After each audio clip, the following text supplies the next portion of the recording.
Ketika Israel masih muda, kukasihi dia, dan dari Mesir kupanggil anakku itu. Padahal akulah yang mengajar Efraim berjalan dan mengangkat mereka di tanganku. Tetapi mereka tidak mau insaf bahwa aku menyembuhkan mereka. Aku menarik mereka dengan tali kesetiaan, dengan ikatan kasih. Bagi mereka aku seperti orang yang mengangkat kuk dari tulang rahang mereka. Aku membungkuk kepada mereka untuk memberi mereka makan. Masakan aku membiarkan engkau, hai Efraim, menyerahkan engkau, hai Israel? Masakan aku membiarkan engkau seperti Atma, membuat engkau seperti Zeboim? Hatiku berbalik dalam diriku, belas kasihanku bangkit serentak.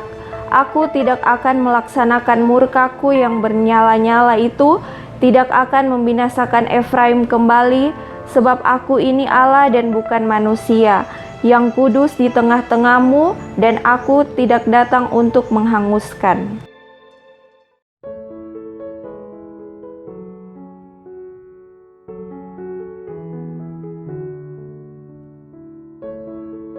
Kepadaku, yang paling hina di antara segala orang kudus, telah dianugerahkan kasih karunia ini untuk memberitakan kepada orang-orang bukan Yahudi kekayaan Kristus yang tidak terduga itu, dan untuk menyatakan apa isinya tugas penyelenggaraan rahasia yang telah berabad-abad tersembunyi dalam Allah yang menciptakan segala sesuatu, supaya sekarang oleh jemaat diberitahukan pelbagai ragam hikmat Allah kepada pemerintah-pemerintah dan penguasa-penguasa di sorga, sesuai dengan maksud abadi yang telah dilaksanakannya dalam Kristus Yesus Tuhan kita. Di dalam Dia kita beroleh keberanian dan jalan masuk kepada Allah dengan penuh kepercayaan oleh iman kita kepadanya.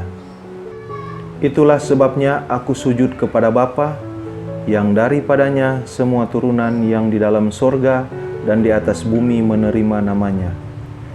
Aku berdoa supaya Ia, menurut kekayaan kemuliaannya, menguatkan dan meneguhkan kamu oleh Roh-Nya di dalam batinmu, sehingga oleh imanmu Kristus diam di dalam hatimu, dan kamu berakar serta berdasar di dalam kasih. Aku berdoa supaya kamu bersama-sama dengan segala orang kudus dapat memahami betapa lebarnya dan panjangnya dan tingginya dan dalamnya kasih Kristus, dan dapat mengenal kasih itu sekalipun ia melampaui segala pengetahuan. Aku berdoa supaya kamu dipenuhi di dalam seluruh kepenuhan Allah.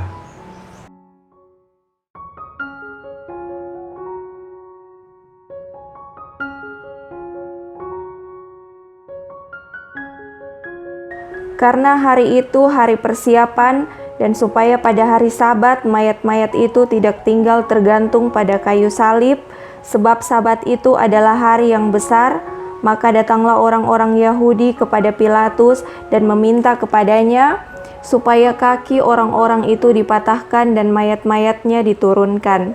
Maka datanglah prajurit-prajurit lalu mematahkan kaki orang yang pertama dan kaki orang yang lain yang disalibkan bersama-sama dengan Yesus.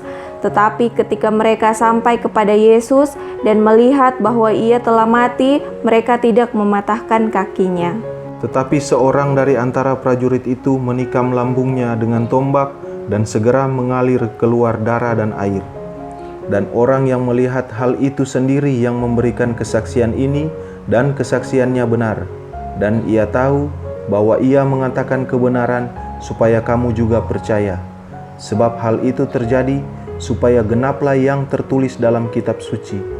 Tidak ada tulangnya yang akan dipatahkan. Dan ada pula nas yang mengatakan, mereka akan memandang kepada Dia yang telah mereka tikam.